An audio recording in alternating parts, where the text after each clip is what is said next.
Assalamualaikum warahmatullahi wabarakatuh.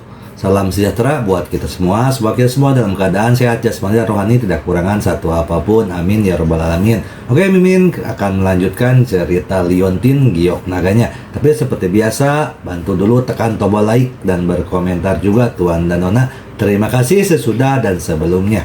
Oke, mari kita lanjutkan saja ceritanya, guys. Bab 2049 sampai bab 2052. Ye Chong sangat meragukan hal ini. Jika memang demikian, maka Laut Cina Timur dimuntahkan oleh Raja Naga Laut Cina Timur. Pada saat ini, Raja Naga Laut Cina Timur berkata, "Saya baru saja melepaskan fosfor saya, dan sekarang saya sedikit lelah. Saya ingin mencari tempat untuk beristirahat." Jadi, Ye Chong membuka ruang. Di ruangnya senjata ajaib, yang hanya dapat memasok Laut Cina Timur. Raja Naga beristirahat. Raja Naga Laut Cina Timur tidak menolak dan langsung memasuki senjata ajaib luar angkasa. Ada banyak obat ajaib, ramuan langka dan eksotik dalam senjata ajaib luar angkasa ini, dan Raja Naga Laut Cina Timur juga berbahagia. Apalagi terdapat juga butiran kabut air, dan uap airnya tertinggal di angkasa, sangat cocok untuk Raja Naga Laut Cina Timur. Linghu Bucong, yang berdiri di sampingnya, memperhatikan gerakan Ye Chong sepanjang waktu, menjadi semakin terkejut. Baru setelah Ye Chong bertanya pada Linghu Bucong apa yang terjadi sebelumnya, Linghu Bucong kembali sadar. Setelah itu, Linghu Bucong mulai memberitahu Ye Chong tentang perselingkuhan mereka. Ternyata ada dua kekuatan yang relatif besar di Gunung Liubo di Laut Cina Timur. Salah satunya adalah klan penyihir hitam. Ye Chong telah mendengar Cui Hua berbicara tentang klan penyihir hitam dan memahaminya. Dia tahu bahwa klan penyihir hitam dapat dianggap sebagai makhluk paling kuat di Gunung Liubo. Kekuatan lain yang relatif besar adalah klan penyihir matahari dan bulan, tempat Linghu Bucong berada, tetapi kekuatannya jauh lebih rendah daripada klan penyihir hitam. Setengah bulan yang lalu, tetua klan penyihir matahari dan bulan tiba-tiba jatuh sakit parah dan hampir meninggal. Untuk menyelamatkan sesepuh agung, satu-satunya cara adalah dengan menggunakan darah naga yang dapat menghidupkan kembali orang mati. Ini bertepatan dengan siklus 100 tahun pergantian bulu Raja Naga Laut Cina Timur. Raja Naga Laut Cina Timur berada pada posisi terlemahnya pada hari ini. Oleh karena itu, klan penyihir matahari dan bulan berniat menangkap Raja Naga Laut Cina Timur dan mendapatkan darahnya. Klan penyihir hitam di sisi lain juga mengetahui tentang hari istimewa ini, dan mereka telah lama memikirkan tentang harta karun Raja Naga Laut Cina Timur. Namun jika mereka ingin menangkap Raja Naga Laut Cina Timur, mereka tidak bisa melakukannya hanya dengan kekuatan klan penyihir hitam mereka. Biarpun mana Raja Naga dari Laut Cina Timur berkurang drastis saat dia melepaskan fosfor, tapi klan penyihir hitam ingin berjuang keras, bahkan jika mereka menang pada akhirnya, mereka hanya akan kehilangan kedua belah pihak, dan keuntungannya tidak akan didapat, sepadan dengan kerugiannya. Faktanya, klan penyihir hitam dan klan penyihir matahari dan bulan berasal dari garis keturunan yang sama, dan keduanya merupakan cabang yang diturunkan dari klan penyihir Laut Cina Timur. Mereka semua adalah keturunan klan penyihir Laut Cina Timur, namun mereka kemudian terpecah menjadi faksi yang berbeda dan berevolusi menjadi dua klan penyihir. Tentu saja, pada generasi ini, tidak banyak kekuatan klan penyihir Laut Cina Timur yang diwarisi. Namun, jelas bahwa klan penyihir hitam lebih kuat. Klan penyihir Laut Cina Timur pernah memiliki artefak suci yang disebut Kotak Indah Segi Delapan. Kotak ini sudah ada sejak zaman dahulu kala. Konon kotak indah berbentuk segi delapan ini memiliki kemampuan khusus yaitu dapat menangkap naga sungguhan. Kotak indah berbentuk segi delapan ini memiliki dua bagian, dan hanya jika kedua bagian tersebut digabungkan barulah dapat berfungsi. Kemudian, dua bagian dari kotak indah berbentuk segi delapan itu masing-masing jatuh ke tangan klan penyihir hitam dan klan penyihir matahari dan bulan. Sekarang, karena kedua belah pihak memiliki tujuan yang sama, mereka secara alami cocok dan menyatukan senjata suci ini. Selain itu, kedua belah pihak juga mengirimkan elitnya masing-masing, yaitu Ren Wolon Sing dan Linghu Bucong, ke istana di Gunung Naga tersembunyi, menunggu Raja Naga Laut Cina Timur kembali ke sini untuk kelahiran kembali. Kemudian, Raja Naga dari Laut Cina Timur datang seperti yang diharapkan. Tepat ketika Raja Naga dari Laut Cina Timur hendak melepaskan fosfornya, mereka mengaktifkan kotak indah segi 8 untuk menjebak Raja Naga dari Laut Cina Timur. Awalnya, lampu merah ini menjebak Raja Naga Laut Cina Timur. Ia hanya perlu menunggu sampai Raja Naga Laut Cina Timur melepaskan fosfornya dan berubah menjadi naga kecil, lalu membunuhnya ketika sudah sangat lemah. Awalnya, Linghu Bucong hanya menginginkan darah naga dan kembali untuk menyelamatkan sesepuh agung. Tetapi semua hal baik lainnya diserahkan kepada saya untuk dilakukan sendiri. Tapi aku tidak menyangka meskipun seperti ini, jika aku dibiarkan sendirian, aku akan berubah pikiran di tengah jalan dan ingin membunuh Linghu Bucong dan merebut segalanya. Jika Ye Chong tidak muncul tepat waktu, saya khawatir Linghu Bucong dan yang lainnya sudah mati sekarang. Raja Naga Laut Cina Timur juga akan mati secara tragis, dan saya akan ditinggalkan sendirian untuk memotong tubuhnya menjadi beberapa bagian untuk mengambil harta karun itu. Setelah mendengar cerita ini, Ye Chong mengangguk dan mendapat gambaran tentang semuanya. Setelah hal ini, Ye Chong juga dipenuhi dengan kesedihan, kesadaran yang tiba-tiba atas semuanya. Itulah yang sebenarnya terjadi.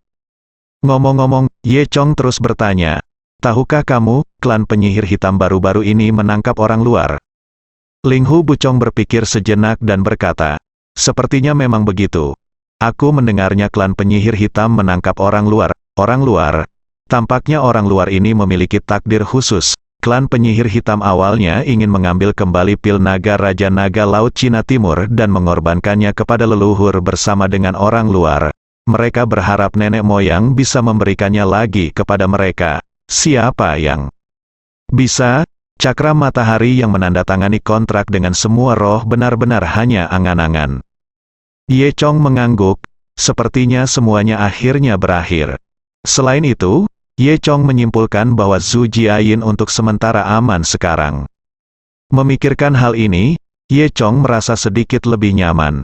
Namun, Ye Chong tidak memberitahu Linghu Bucong bahwa cakram matahari, senjata suci klan penyihir Laut Cina Timur yang dipikirkan klan penyihir hitam, ada di tangannya. Faktanya, Ye Chong tidak menyangka bahwa secara kebetulan, dia akan mendapatkan cakram matahari dan mengambil alih Raja Naga Laut Cina Timur.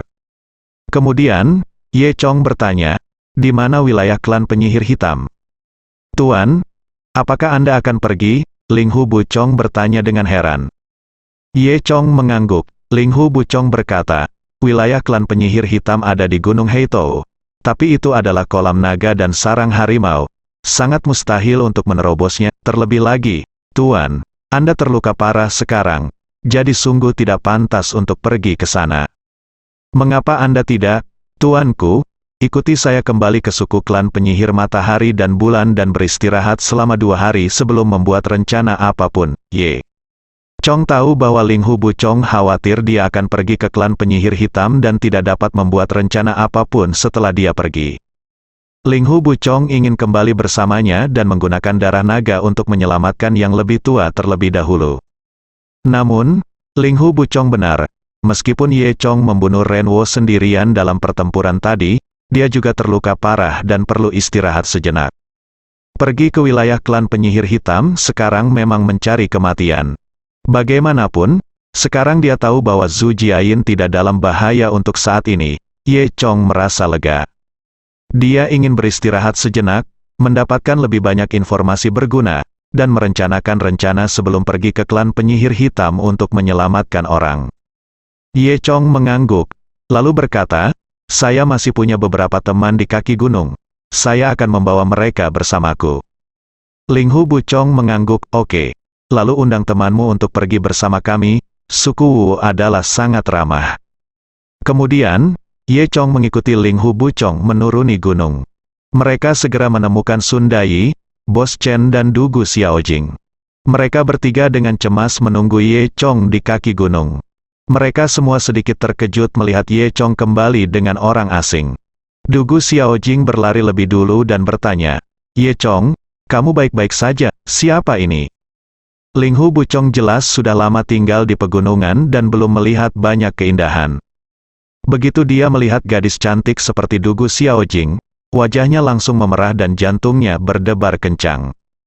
Kemudian, dia berkata, "Halo, cantik, cantik, cantik." Ye Chong merasa geli di dalam hatinya, dan kemudian memberitahu Dugu Xiaojing dan yang lainnya apa yang terjadi sebelumnya. Namun, dengan kehadiran Ling Hu Bucong, Ye Chong hanya memberikan gambaran umum. Dia tidak berbicara tentang bagaimana dia menggunakan piringan matahari untuk menaklukkan Raja Naga Laut Cina Timur. Setelah mendengar penjelasan ini, Dugu Xiaojing tahu bahwa Ye Chong memiliki sesuatu yang tidak dia ceritakan secara keseluruhan.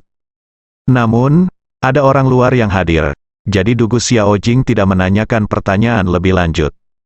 Dia tahu bahwa Ye Chong punya alasan untuk mengatakan demikian. Setelah itu, semua orang mengikuti Ling Hu Bucong ke wilayah klan penyihir matahari dan bulan. Dalam perjalanan, Ye Chong memanfaatkan kesempatan ini untuk memberitahu Dugu Xiaojing dan yang lainnya tentang apa yang terjadi. Setelah mendengar ini, Chen sangat ketakutan. Raja Naga Laut, yang dia sembah sebagai dewa, ternyata adalah hewan peliharaan Ye Chong. Ini terlalu sulit untuk dipercaya. Bos Chen memperlihatkan matanya yang ditutup matanya dan menatap Ye Chong dengan sepasang mata bos yang seperti lonceng tembaga. Bos Chen bertanya, "Tuan Ye, bisakah saya melihat wajah sebenarnya dari Raja Naga Laut Cina Timur?" Ye Chong berkata, "Raja Naga kecil relatif lemah sekarang dan sedang beristirahat. Saya akan membiarkan Anda melihat dia setelah dia pulih." Bos Chen sedikit bersemangat dan sedikit gugup. Faktanya, pasukan Jimpo yang dipimpin oleh Cui Hua diam-diam mengikuti Ye Chong dalam perjalanannya. Ye Chong tidak menyebutkan masalah Cui Hua kepada Ling Hu Bucong. Dia ingin tetap waspada untuk mencegah terjadinya situasi khusus di wilayah klan penyihir matahari dan bulan. Setelah berjalan sekitar setengah hari, semua orang sampai di wilayah klan penyihir matahari dan bulan. Sekarang, Ye Chong dan yang lainnya telah sampai di pusat Gunung Liubo. Di sini masih terbentang hamparan pegunungan tak berujung, subur dan hijau, dengan ketinggian tersebar. Di lembah dua gunung tinggi, terdapat sebuah suku yang tersembunyi, yaitu klan penyihir matahari dan bulan. Tidak banyak orang di klan penyihir matahari dan bulan, dan mereka terlihat seperti desa kecil dari kejauhan. Kelihatannya tidak ada bedanya dengan desa-desa di dunia luar. Di jalan setapak di desa, orang-orang hilir mudik, masing-masing sibuk. Warga di sini ada yang menebang kayu bakar dan ada pula yang berburu. Anda juga dapat melihat beberapa wanita berkumpul di sana untuk mengobrol. Melihat sekeliling, mereka terlihat seperti orang biasa. Namun, Ye Chong dapat melihat bahwa masing-masing orang yang tampak seperti penduduk desa ini memiliki kemampuan luar biasa. Semua orang dari klan penyihir matahari dan bulan adalah kultivator. Jika Anda memilih orang secara acak di sini dan menempatkannya di dunia luar, dia akan menjadi penguasa generasi ini. Setelah itu, Ling Hu Bucong membawa Ye Chong dan beberapa orang luar lainnya masuk. Mereka langsung menarik perhatian warga desa. Banyak penduduk desa berdiri di kedua sisi jalan dan menyaksikan, menatap Ye Chong dan yang lainnya dengan saksama. Dugu Xiaojing sedikit gugup. Dari penampilan penduduk desa ini, mereka sepertinya tidak terlalu menyambut mereka. Dari mata yang cerdas dan cerdik itu, Ye Chong juga merasakan apa yang dimaksud Ling Hu Bucong dengan keramahan. Sebelum mereka pergi jauh, sekelompok orang mendatangi mereka dan menghentikan mereka. Pemimpinnya adalah seorang lelaki tua yang tampak berusia 60-an, memegang tongkat di tangannya. Di belakangnya ada selusin pria kuat, semuanya galak. Penatua kedua, Ling Hu Bucong segera memberi hormat pada lelaki tua itu. Tetua kedua melirik Ling Hu Bucong, lalu ke Ye Chong dan beberapa orang lainnya, dan tetap diam. Kemudian, tetua kedua melambai ke Ling Hu Bucong dan secara khusus memanggil Ling Hu Bucong ke samping. Dia berbicara kepada Ling Hu Bucong dengan suara rendah, tidak ingin Ye Chong dan yang lainnya mendengarnya. Dia bertanya, "Acong, apakah ini orang-orang yang kamu bawa kembali?" Ling Hu Bucong mengangguk. Penatua kedua terus bertanya, "Kami sudah lama tidak melihat orang luar di Gunung Liubo, Mengapa Anda membawa begitu banyak orang sekaligus? Apa yang terjadi? Meskipun Ye Chong jauh, dia masih bisa mendengar suara kedua, penatua dan perintahnya percakapan Hu Buchong. Tentu saja, Dugu Xiaojing dan yang lainnya tidak dapat mendengar dengan jelas. Kemudian, mereka hanya mendengar Ling Hu Buchong menyatukan dia dan klan penyihir hitam. Biarkan aku sendiri untuk menangkap naga itu. Kemudian biarkan aku pergi sendiri, berubah pikiran di tengah jalan. Dan kemudian Ye Chong muncul dan menceritakan biarkan aku pergi sendiri, semua pembunuhan diceritakan. Dia juga memberitahu tetua kedua, Raja Naga Laut Cina Timur adalah hewan peliharaan Ye Chong. Dia pasti orang hebat. Setelah mendengar ini, tetua kedua sangat ketakutan hingga dia hampir menjatuhkan tongkatnya. Dia menunggu lama sebelum berkata, beraninya kamu memprovokasi pukulan sebesar itu. Jika orang-orang dari klan penyihir hitam mengetahui hal ini, aku khawatir klan penyihir matahari dan bulan kita akan musnah. Perintah Hu Buchong berkata, tapi, dia adalah penguasa naga, bagaimana mungkin dia masih takut pada klan penyihir hitam, tetua? Kedua berkata, bocah bodoh. Bahkan di masa kejayaan Raja Naga dari klan penyihir hitam Laut Cina Timur, jika klan penyihir hitam menyerang dengan sekuat tenaga, aku khawatir kita bisa bertarung sampai mati. Terlebih lagi, Raja Naga baru saja melepaskan fosfornya dan lemah, klan penyihir hitam telah mendambakan Raja Naga Laut Cina Timur untuk waktu yang lama. Mereka pasti akan menemukan pukulan besar ini dan bertarung sampai mati. Jika kita terlibat, maka, ini tragis. Jadi lebih baik berbuat lebih sedikit daripada berbuat lebih banyak. Jika kamu ingin mengirimkannya, klan penyihir matahari dan bulan kita dapat bertahan hidup di Gunung Liubo sepenuhnya dengan tetap bersikap rendah hati dan tidak memprovokasi siapapun. Tetua kedua ini jelas adalah orang yang pemalu. Dia tidak ingin menimbulkan masalah, juga tidak ingin memprovokasi orang besar seperti Ye Chong. Ling Hu Buchong menghela nafas, ya, kita tidak bisa mengusir mereka, kan? Dia terluka hanya untuk menyelamatkanku. Dengar, kamu bahkan tidak bisa mengalahkanku sendirian. Jadi jagoan macam apa kamu? Penatua mengambil kesempatan itu untuk berkata. Ling Hu Buchong berkata, tetua kedua, setidaknya biarkan mereka pulih dari luka-luka mereka di sini, tetua. Kedua memikirkannya sejenak. Lagi pula, dia adalah penguasa naga, jadi dia tidak berani melangkah terlalu jauh. Oke. Biarkan mereka bermalam di sini, kami akan mengirimnya pergi besok, kata tetua kedua. Ling Hu Buchong ingin mengatakan sesuatu yang lain, tetapi tetua kedua memukul kepalanya dengan tongkatnya. Tidak perlu bicara lagi, kata tetua kedua. Ling Hu Buchong tidak punya pilihan selain menuruti perintah tetua kedua. Dia sedikit malu dan berjalan ke sisi Ye Chong.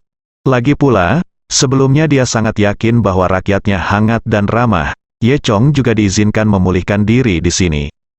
Alhasil, kini ia harus mengusir penyelamatnya. Ling Hu Buchong juga sedikit malu. Namun, Ye Chong tersenyum dan berkata, tidak masalah, kami akan tinggal di sini selama 1 malam. Kami akan menyelamatkan orang tuamu terlebih dahulu dan berangkat besok. Kami tidak akan menimbulkan masalah bagimu. Baru saat itulah Ling Hu Buchong tahu. Ternyata Ye Chong telah mendengar semua yang dia katakan tadi. Saat mereka berbicara, tetua kedua datang. Bahkan, tetua kedua tidak berani mengabaikan pria besar, seperti Ye Chong. Kemudian, tetua kedua mengundang Ye Chong dan yang lainnya ke ruang konferensi suku. Meski tempat ini sederhana, namun juga sangat luas. Setelah itu, dia segera memerintahkan orang-orang untuk membawakan makanan dan minuman terbaik di sukunya untuk menghibur Ye Chong dan yang lainnya. Banyak orang di suku tersebut belum pernah melihat orang luar. Ketika mereka mendengar surat itu, mereka semua berlari dan diam-diam memandang Ye Chong dan orang luar lainnya melalui jendela. Namun masyarakat di suku tersebut tampak sedikit kecewa saat melihat orang luar tersebut terlihat sama dengan mereka dan tidak memiliki 3 kepala dan 6 lengan. Saat makan malam, tetua kedua sangat sopan kepada Ye Chong di permukaan, tapi itu hanya dangkal. Dalam hatinya, dia masih percaya bahwa Ye Chong adalah orang yang akan membawa bencana bagi mereka. Setelah makan, Ye Chong berinisiatif untuk berbicara tentang Penatua Agung. Kalau begitu mari kita lihat situasi di sisi Tetua Agung sekarang. Jika kita membutuhkan darah naga, tidak ada masalah, kata Ye Chong. Tetua kedua dengan cepat berdiri dan berterima kasih pada Ye Chong. Ye Chong berkata, kamu tidak perlu berterima kasih padaku. Aku melakukan ini sepenuhnya demi Ling Hu Buchong. Tetua kedua tampak sedikit malu, tapi pada akhirnya dia tidak mengatakan apa-apa. Kemudian, tetua kedua dan Ling Hu Buchong membawa Ye Chong dan rombongannya ke sebuah rumah jerami di belakang desa suku. Rumah jerami ini dari luar terlihat sangat sederhana, namun telah diperbaiki dengan baik. Di depan rumah terdapat dua pohon besar berwarna hijau yang tumbuh sangat rimbun. Di depan pintu juga terdapat platform batu. Terdapat beberapa pot bunga di atas platform batu. Ditanam bunga-bunga berharga seperti mawar dan peoni, mekar dengan sangat cerah. Ini menunjukkan bahwa pemilik di sini sangat tertarik dengan kehidupan. Di depan pintu, ada dua pria galak dan kuat yang menjaga pintu. Ketika mereka melihat tetua kedua dan Ling Hu Buchong mendekat, mereka semua mengangguk dengan hormat. Ling Hu Buchong berjalan mendekat dan mengatakan sesuatu di telinga kedua orang itu. Lalu kedua orang itu membuka pintu rumah jerami itu. Saat dia membuka pintu, aroma obat yang sangat kuat dan menyakitkan segera tercium keluar dari ruangan. Cahaya di ruangan itu redup, yang di dalamnya sangat gelap. Kemudian, dari bayang-bayang, seorang lelaki tua berjubah hitam panjang berjalan keluar dengan gemetar. Dia memegang kruk yang mirip dengan yang dimiliki penatua kedua, hanya saja pola kruknya berbeda. Ling Hu Buchong memperkenalkan Ye Chong, Tuan, ini adalah dukun hebat dari klan penyihir matahari dan bulan kita, dukun hebat. Dari klan penyihir matahari dan bulan telah diturunkan dari zaman kuno dan secara alami memiliki keterampilan medis yang luar biasa. Dukun besar itu datang dengan gemetar, mengamati Ye Chong, dan mengangguk pada Ye Chong. Kemudian, Ling Hu Buchong mengucapkan beberapa patah kata di telinga dukun agung itu. Ketika dukun hebat itu mendengar bahwa Ye Chong memiliki darah naga di tubuhnya, matanya berbinar. Dia mengulurkan tangan tua yang layu, meraih lengan Ye Chong, dan berkata, anak muda, oh tidak tuan, apakah kamu benar-benar memiliki darah naga di tubuhmu? Ye Chong mengangguk, bisakah Anda memberi kami beberapa, kata dukun hebat itu dengan hormat. Karena seluruh klan penyihir matahari dan bulan tidak akan berani menyinggung siapapun yang memperlakukan naga sebagai hewan peliharaan. Dukun hebat itu memandang Ye Chong dengan mata yang sangat bersemangat. Ye Chong berpikir dalam hati, tampaknya tetua agung ini sangat penting di mata suku penyihir matahari dan bulan. Bagaimanapun, Ye Chong sudah menyetujui masalah ini, dan dia tidak menolak terlalu banyak. Kemudian, Ye Chong diam-diam berkata kepada Raja Naga Laut Cina Timur dengan senjata ajaib luar angkasa, kemarilah dan biarkan aku menguras darah Raja Naga. Laut Cina Timur sangat marah hingga dia hampir kehabisan napas. Dia adalah Raja Naga Laut Cina Timur yang agung, nenek moyang semua roh. Dia tidak hanya diperlakukan sebagai hewan peliharaan, tetapi sekarang dia juga mengalami pendarahan. Benar-benar tak tertahankan bagi seorang paman, tapi tak tertahankan bagi seekor naga. Namun, Anda harus menanggungnya jika tidak tahan siapa yang menyuruhnya menandatangani kontrak dengan Ye Chong. Meski tak bisa berbuat apa-apa, Raja Naga Laut Cina Timur tetap memiliki harga dirinya sendiri. Bunyinya, kamu tidak perlu berdarah, aku akan memberimu sedikit darah. Kemudian, Raja Naga Laut Cina Timur terbatuk, dan kemudian memuntahkan setetes darah. Setetes darah melayang keluar dari senjata ajaib luar angkasa dan perlahan melayang di depan Ye Chong. Darah naga ini sangat jernih dan bersinar dengan cahaya merah. Sekilas bukanlah benda yang fana. Ye Chong berkata, aku hanya memberimu satu tetes. Mengapa kamu begitu pelit, bisakah kamu memberiku sedikit lagi? Raja Naga Laut Cina Timur sangat marah hingga dia kehilangan napas lagi. Kalian pasti tahu betapa berharganya setetes darah naga ini, bahkan sekeranjang penuh obat mujarab pun tidak bisa menandinginya. Ye Chong, pria bodoh, masih terlalu muda, namun, dukun hebat itu mengerti betul. Dia segera berkata, cukup satu tetes saja sudah cukup, terima kasih atas kemurahan hati Anda. Saat dia mengatakan itu, dukun besar itu mengambil sebuah botol dan dengan lambaian tangannya, dia memasukkan setetes darah naga ke dalamnya, botolnya. Lalu, dia buru-buru masuk ke dalam rumah. Saya hanya mendengar suara botol dan toples obat berdenting di dalam rumah. Ye Chong, Dugu Xiaojing dan yang lainnya tidak masuk, tapi menunggu di pintu. Ye Chong tidak siap memamerkan keterampilan medisnya dan mengambil inisiatif untuk menyelamatkan orang. Lagi pula, lebih baik berbuat lebih sedikit daripada berbuat lebih banyak. Di samping mereka, wajah tetua kedua, Ling Hu Bu Chong dan yang lainnya semuanya memiliki ekspresi sangat gugup. Mereka telah mendengar dari dukun hebat bahwa darah naga dapat menyelamatkan sesepuh agung, dan mereka semua mempercayainya. Tapi begitu aku benar-benar mendapatkan darah naga itu, mau tak mau aku mulai bertanya-tanya dalam benakku apakah itu benar-benar bisa berhasil. Setelah menunggu sekitar setengah jam, dukun hebat itu keluar ruangan lagi. Ada keringat di dahinya, tapi melihat ekspresinya, dia masih relatif santai. Dukun yang hebat itu berkata, semuanya, tetua agung telah diselamatkan. Ling Hu Bu Chong menari dengan penuh semangat, benarkah? Bagus sekali. Tetua kedua berkata, kalau begitu, ayo cepat masuk dan menemui tetua agung. Sekarang, tetua agung itu belum bangun. Dia akan bangun besok pagi, dan kemudian tidak terjadi apa-apa, kata dukun hebat itu. Penatua kedua mengangguk, baiklah, biarkan penatua beristirahat dengan baik hari ini. Kemudian, dia memandang Ye Chong, tidak peduli apa, terima kasih atas bantuan Anda, Tuan. Ling Hu tidak Chong, dukun hebat dan yang lainnya juga datang untuk mengucapkan terima kasih kepada Ye Chong. Ye Chong melambaikan tangannya, menunjukkan bahwa itu adalah upaya sederhana. Raja Naga Laut Cina Timur dengan senjata ajaib luar angkasanya tidak begitu senang.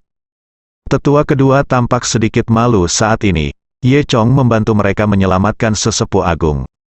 Tapi besok, tetua kedua masih akan mengusir Ye Chong.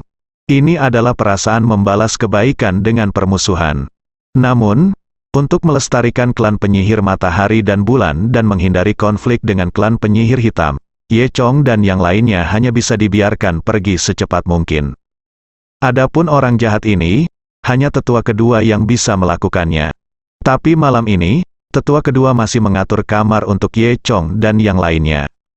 Tampaknya tetua kedua merasa sedikit kasihan pada Ye Chong dan secara khusus mengatur ruang tamu terbaik untuk Ye Chong dan yang lainnya. Ye Chong, Bos Chen, Sun Dai, dan Dugu Xiaojing semuanya berbagi kamar. Sejak keempat orang itu datang ke Gunung Liubo, mereka tidak mendapatkan istirahat yang baik selama beberapa malam berturut-turut. Sekarang saya akhirnya bisa tidur di tempat tidur yang layak. Saat ini, malam sudah larut, Ye Chong sedang bersiap untuk beristirahat di kamar. Saat dia melepas bajunya, Ling Hu Bu Chong tiba-tiba mengetuk pintu dan masuk. Wajah Ling Hu Bu Chong tampak aneh, sedikit merah, dan dia tampak malu. Dia berjalan dengan gugup di depan Ye Chong. Ketika Ye Chong melihat penampilan Ling Hu Bu Chong yang cabul, dia sangat ketakutan sehingga dia segera mengenakan pakaian yang baru saja dia lepas. Dia bertanya, Ling Hu Bu Chong, kamu, apa yang akan kamu lakukan? Ling Hu Bu Chong tidak menyadari ada yang salah dengan Ye Chong. Dia masih tersipu dan bertanya dengan malu-malu, Tuan, saya tidak ada hubungannya, aku hanya merindukanmu dan melihat apakah kamu memerlukan layanan apapun. Ye Chong merasakan firasat buruk di hatinya dan berkata dengan cepat, aku tidak ingin kamu merindukanku atau layananmu, silakan kembali dengan cepat. Ling Hu Bu Chong hanya bisa katakan, tidak, Tuan, saya sebenarnya ingin mengajukan pertanyaan kepada Anda. Ye Chong memandang yang terakhir dengan bingung, pertanyaan apa? Tuan, saya ingin bertanya, bagi Anda di luar sana, jika kamu menyukai seorang gadis, apa yang harus kamu lakukan dan katakan padanya? Ling Hu Bu Chong berkata dengan malu. Ye Chong tidak menyangka pihak lain menanyakan pertanyaan ini. Dia merasa lucu di dalam hatinya, mengapa kamu menanyakan hal ini? Ling Hu Bu Chong tersipu malu, ya, aku hanya melakukan penelitian. Oh, benarkah? Kalau begitu beritahu aku dulu. Bagaimana kamu bertanya pada wanita anak itu mengaku cintanya? Ye Chong bertanya dengan penuh minat. Ling Hu Bu Chong berkata, jika kita menyukai seorang gadis, kita akan langsung menyeretnya pulang. jika gadis itu tidak dapat menolakku, maka dia milikku. Ini sangat sederhana dan kasar. Ye Chong tidak tahu apakah harus tertawa atau menangis. Dia berpikir dalam hati, ini memang sangat primitif. Jika semua orang seperti ini, bukankah akan menyebabkan banyak kerusuhan, jika dunia luar seperti ini? Ye Chong berpikir dengan benar, itu akan sangat bagus. Kemudian, Ling Hu Buchong bertanya lagi, Tuan, bagaimana Anda melakukannya? Ye Chong tersenyum dan berkata, jawabannya sangat sederhana. Jika kita menyukai seorang gadis, kita akan menulis surat cinta untuknya. Surat cinta itu apa? Ye Chong berpikir sejenak, lalu mengeluarkan selembar kertas dari senjata ajaib luar angkasa. Kemudian, dia berkata kepada Ling Hu Buchong, tuliskan saja apa yang kamu sukai tentang orang lain di atas kertas, dan kemudian mintalah orang tersebut untuk bertemu. Jika orang tersebut setuju untuk bertemu denganmu, itu saja. Oh, itu dia, Ling Hu Buchong mengangguk, seolah dia mengerti, itu mirip dengan metode kami. Ye Chong terdiam, dan dia tidak tahu di mana kesamaannya, jaraknya terlalu jauh. Di suku penyihir matahari dan bulan juga ada kertas. Tapi kertas mereka semuanya sangat tua, kertas kuning terbuat dari jerami, jelek dan kasar. Sejujurnya, Ling Hu Buchong belum pernah melihat kertas seindah ini di tangan Ye Chong. Ia berpikir jika ia menggunakan kertas ini untuk menulis surat cinta, tingkat keberhasilannya akan sangat tinggi. Jadi Ling Hu Buchong memohon pada Ye Chong dan bertanya pada Ye Chong apakah dia bisa memberinya selembar kertas ini. Ye Chong mengangguk dan memberi Ling Hu Buchong setumpuk kertas. Benda-benda ini ditempatkan di senjata ajaib luar angkasa Ye Chong. Alasan mengapa dia membawa kertas dan pena adalah agar dia dapat menuliskan beberapa resep untuk orang lain kapan saja. Belakangan, Ye Chong sangat baik hati dan memberi Ling Hu Buchong pena dan memberitahunya cara menggunakannya. Ling Hu Buchong berterima kasih pada Ye Chong untuk waktu yang lama. Ye Chong sangat terkejut dan bertanya, kepada siapa kamu ingin menulis surat cinta? Mendengar hal ini, wajah Ling Hu Buchong tiba-tiba memerah lagi. Dia dengan cepat berkata, tidak seorang pun, seorang gadis dari klan kami. Saya ingin menggunakan, itu, metode yang lebih istimewa untuk menariknya. Ye Chong mengangguk dan berpikir dalam hati, kalau begitu, oke, bagaimanapun. Selama itu tidak ditulis untukku, aku tidak peduli. Ling Hu Buchong dengan cepat berterima kasih pada Ye Chong dan berlari keluar. Saat malam semakin larut, Dugu Xiaojing duduk di kamarnya, memikirkan pikirannya. Cahaya bulan cerah hari ini dan bersinar melalui jendela. Berbaring di tempat tidur, Anda bisa mendengar gemericik air di luar jendela. Begitu dia mendengar suara air mengalir, Dugu Xiaojing teringat pada Jimpo itu dan pemimpin Jimpo yang cantik, bernama Cui Hua. Mereka pasti tinggal di air yang mengalir ini. Mendengus, Dugu Xiaojing sepertinya merasa cemburu saat memikirkan Cui Hua. Ketika Dugu Xiaojing menyadari apa masalahnya, dia tidak bisa menahan diri untuk tidak terkejut. Ada apa dengan saya? Nona Dugu masih bertanya pada dirinya sendiri. Mungkinkah saya naksir Ye Chong? Dia memikirkan hal ini, wajahnya tiba-tiba memerah. Kamu sangat tidak tahu malu. Bagaimana kamu bisa benar-benar menyukai Ye Chong? Dugu Xiaojing cemberut pada dirinya sendiri. Saat ini, tiba-tiba ada ketukan di pintu, dong dong dong. Dugu Xiaojing bertanya, siapa itu? Namun, tidak ada seorang pun di luar pintu yang menjawab. Sebaliknya, selembar kertas terselip melalui celah pintu. Kertas itu tersangkut di celah pintu. Dugu Xiaojing terkejut, mengapa seseorang memberinya selembar kertas? Apakah itu menulis surat? Siapa ini? Dia berjalan mendekat, membuka pintu, dan mengambil kertas itu. Kemudian Dugu Xiaojing membukanya dan hanya melihat satu paragraf teks tertulis di atasnya. Jing Jing, pertama kali aku melihatmu, hatiku memiliki dorongan terhadapmu. Rasanya seperti ada seekor rusa kecil yang menabrak hatiku. Aku tidak tahu apakah kamu bisa menerima cintaku. Jika kamu bisa menerimanya, silakan datang ke halaman belakang di bawah pohon aprikot malam ini saat bulan sedang berada di puncaknya. Aku akan menunggumu di sana. Ada juga tanda tangan di bawah yang ditulis oleh Ah Chong. Pada saat ini, jantung Dugu Xiaojing tidak bisa menahan diri untuk tidak berdetak kencang. Ini jelas surat yang ditulis Ye Chong untuknya. Karena Dugu Xiaojing ingat kertas semacam ini, Ye Chong mengeluarkannya. Apalagi di tempat seperti Gunung Liubo, tidak ada kertas modern sama sekali, Yi Kuyue. Apalagi tanda tangannya masih Ah Chong, jadi tidak mungkin salah. Mendengus orang jahat ini, ternyata dia sudah lama memikirkanku. Dugu Xiaojing merasakan pipinya semakin panas. Dia membaca bagian itu dengan cermat 2 kali. Lalu melipatnya dan meletakkannya di pelukannya. Lalu dia mengelus pipinya yang panas dengan kedua tangannya. Oh, ini sangat memalukan. Kenapa Ye Chong tidak mengatakannya lebih awal dan lebih lambat, tapi dia mengatakannya saat ini? Dugu Xiaojing bergumam pada dirinya sendiri sambil menghentakkan kakinya dengan malu-malu. Pada saat yang sama, di depan pintu Dugu Xiaojing, Ling Hu Buchong bersembunyi di balik pohon dan diam-diam mengamati Dugu Xiaojing. Ling Hu Buchong lah yang baru saja mengetuk pintu Dugu Xiaojing dan meletakkan selembar kertas di pintu Dugu Xiaojing. Surat ini juga ditulis oleh Ling Hu Buchong. Ling Hu Buchong terpesona oleh Dugu Xiaojing sejak pertama kali melihatnya. Itu sebabnya dia pergi ke Ye Chong untuk mengambil kertas dan pena dan menulis surat seperti itu. Setelah dia melihat Dugu Xiaojing mengambil kembali surat cinta itu, dia hanya bisa tersipu malu. Dia sangat gugup hingga tidak berani melihat reaksi Dugu Xiaojing. Kemudian, Ling Hu Buchong bergegas kembali ke kamar sendirian dan berdandan dengan hati-hati, bersambung.